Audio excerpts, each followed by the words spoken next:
Nous avons constaté que il y a eu un intrus qui est venu au Manidem, c'est dire qu'il est militant du Manidem, juste pour empêcher ma candidature. Et dès lors que ma candidature a été rejetée, il veut repartir.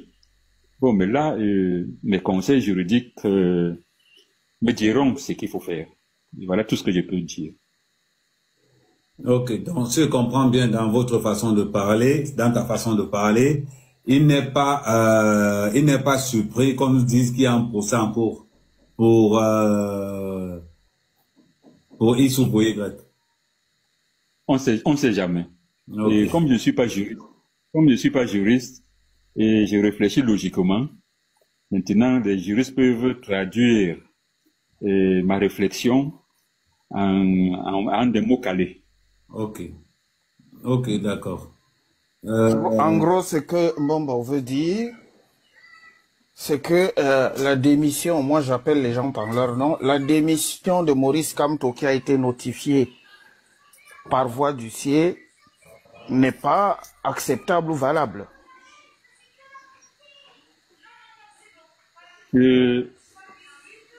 Déjà, le responsable légal du parti, c'est bien moi, c'est pas Ekana Nissé. Donc il a adressé à la mauvaise personne. Voilà. S'il est vrai qu'il a été militant du Manidem, parce qu'on a rejeté ma candidature, alors il était militant du Manidem, sa démission devrait être validée par moi. Pourquoi ce n'est pas validé par moi? Ça veut dire qu'il est toujours militant du Manidem. Monsieur Mbombo, si il a été militant, si sa démission devrait être validée par vous, ça veut dire que ce n'est pas pour ma part qu'il n'a jamais été membre du Manidem, parce que c'est également votre instance qui devrait valider sa demande d'adhésion. C'est ce que je dis, qu'en ce moment-là, on a rejeté ma candidature à tort. Il faudra que ce soit réparé.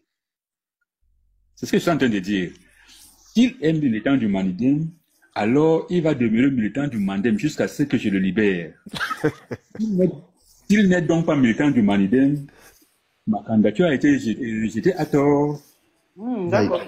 Et c'était ça que ça veut dire qu'il devra dédommager du préjudice subi. Ah oui. D'accord. Ah oui. D'accord, je comprends.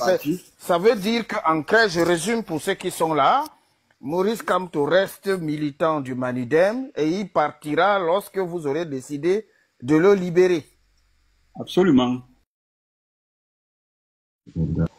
Je tiens déjà à dire que c'est un honneur pour moi, je suis le route. Et par contre, mes questions peuvent être un peu dures. Du coup, je ne vais pas m'adresser au bonbon. Je vais m'adresser à l'homme politique président du Manidem. C'est ça que je vais vous voyer, si ça ne vous dérange pas. Je vais éviter de vous tutoyer, même si vous êtes mon père.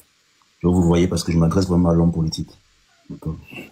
Donc, dans les propos que vous avez énoncés au départ, on a l'impression que la situation qui s'est passée récemment, entraînant l'éviction du professeur Moïse Kamto, a été plus quelque chose de personnel entre vous et le président Anissé Ekani.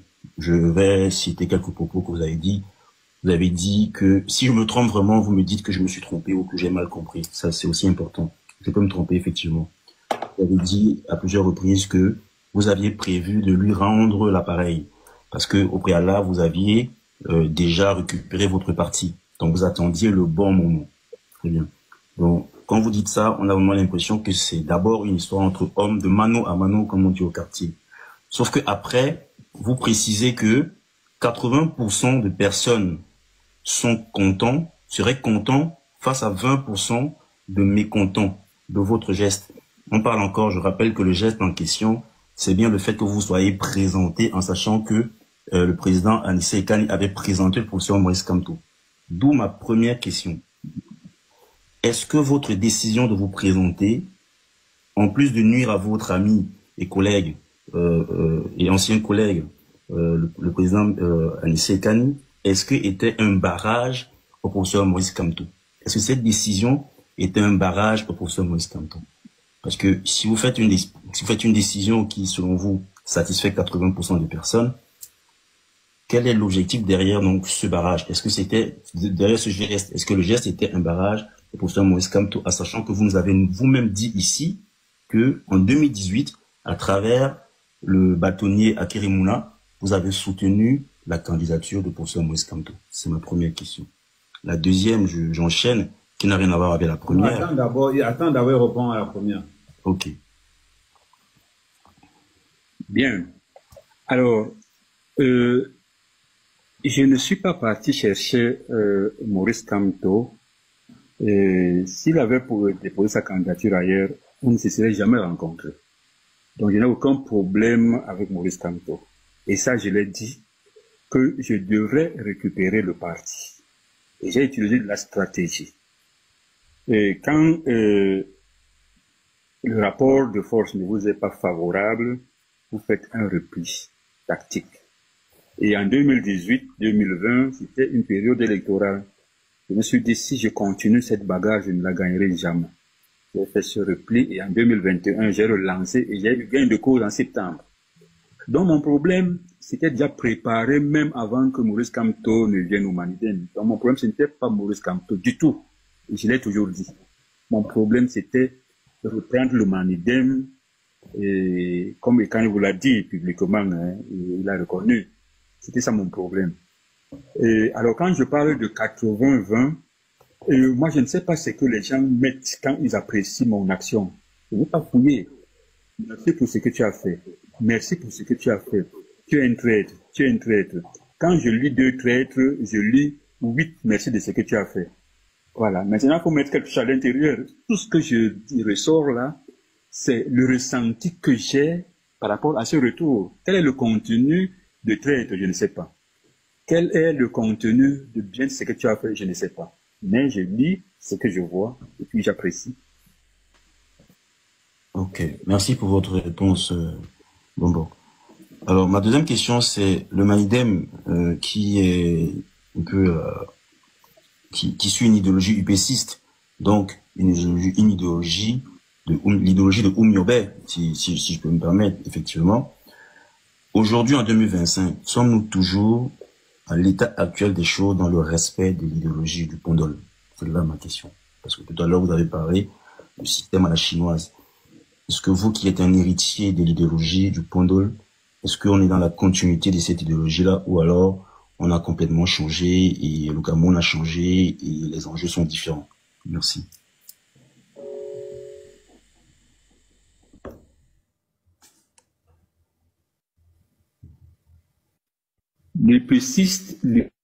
L'idéologie de l'upécisme de la population.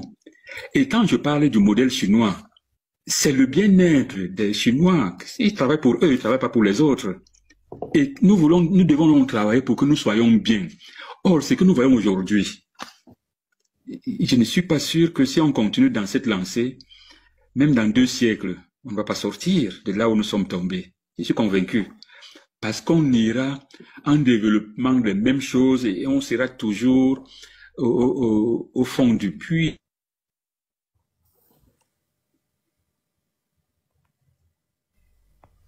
Pour que nous soyons bien, qu'est-ce qu'il faut? C'est tout.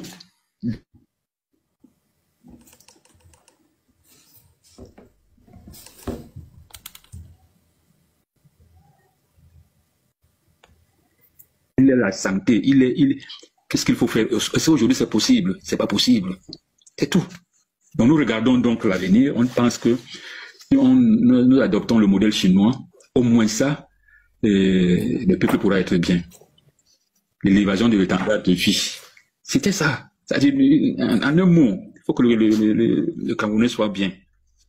Voilà.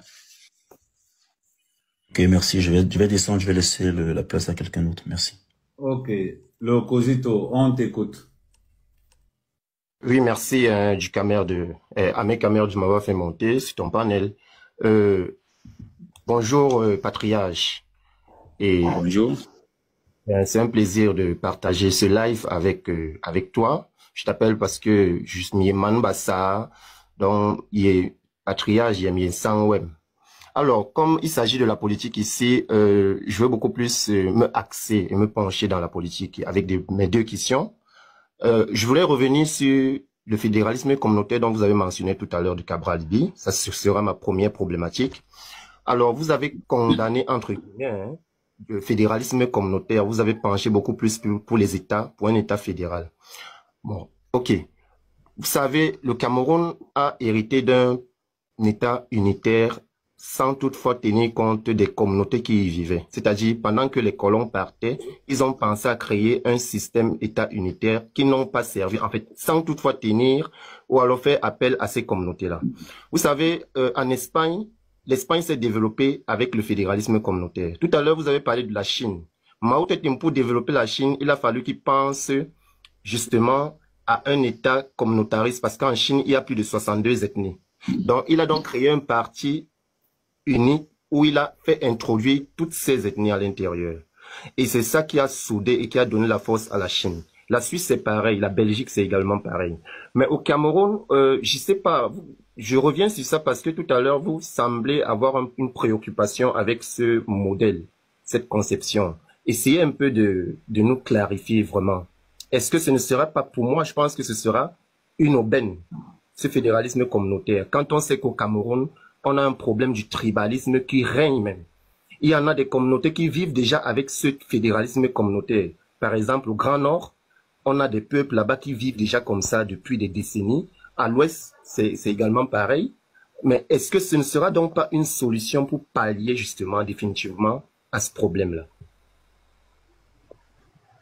Alors, j'ai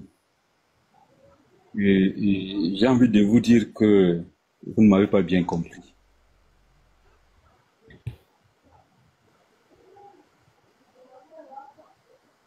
J'ai dit, la question était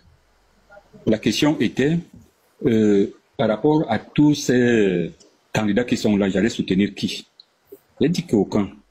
Parce que quel que soit le programme qu'on va nous présenter aujourd'hui, il ne peut pas être bien appliqué au Cameroun. Et j'ai donc dit que si on m'avait laissé la possibilité de faire la campagne, mon seul programme était de faire les états généraux de la nation, pas le fédéralisme. Là, vous m'avez mal compris. Faire les états généraux voudrait dire, quand on prend un aspect, on dit où est-ce que nous voulons aller, qu'est-ce que nous voulons faire pour, par exemple, la santé, l'éducation, ainsi de suite. Nous analysons nous-mêmes en tant que Camerounais, que pour nous, des Camerounais, avec notre façon de vivre, avec tout ce que nous connaissons de nous, ce modèle, quel est le modèle qui peut être adapté à ceci pour qu'on soit bien? C'est ça les états généraux. Quand on a donc fini de faire les états généraux, et c'est là où j'ai dit, après les états généraux, il peut se trouver que le fédéralisme communautaire qu'on apprécie aujourd'hui ne soit pas adapté à nous, par exemple. Il peut se retrouver que c'est peut-être un autre modèle qui n'existe même pas, qu'on va fabriquer par rapport à ce que nous avons constaté sur le terrain. Donc pour moi, un programme aujourd'hui qu'on a copié ailleurs, on ne peut pas le plaquer au Cameroun, parce que les données ne sont sûrement pas les mêmes. La première chose, c'est de faire des états généraux, définir donc ce que nous voulons, comment le faire et qui l'accompagner. C'est là, ça mon programme. Je crois que quand j'ai dit ça, je n'ai pas condamné le fédéralisme communautaire, je n'ai pas parlé de fédéralisme aussi. Merci beaucoup. Excuse-moi d'avoir justement fait cette erreur-là. Merci. Alors, ma deuxième question, je vais revenir sur la dimension spirituelle. Vous savez, notre pays a un